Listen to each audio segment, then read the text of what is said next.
皆さんこんにちは。会見動画の方では年内一発目の動画を上げて挨拶は済んでるんですけど、バイク動画の方はこの動画が今年初めてなので、ライダーの皆さん明けましておめでとうございます。今年もお互い安全にバイクライフを楽しみましょう。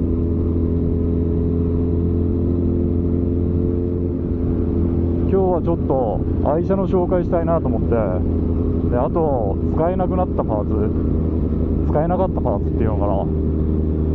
パーツのプレゼントもちょっとしたいなと思って、これから広い駐車場に、いつものあそこなんですけどね、このチャンネルの野外スタジオ的な駐車場に向かってるんですけど、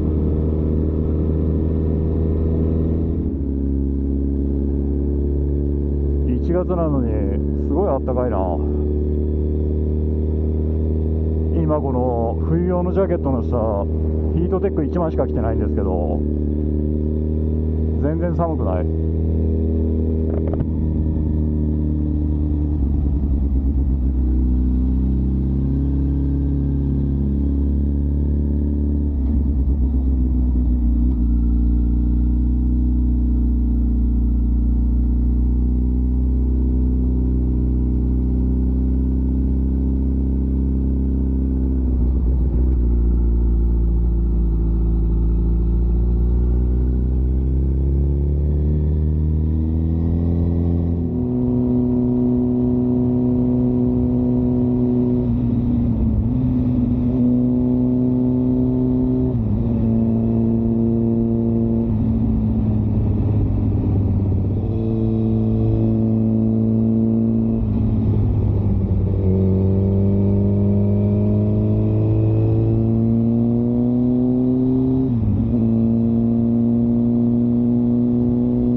Cause I don't want nobody change me now.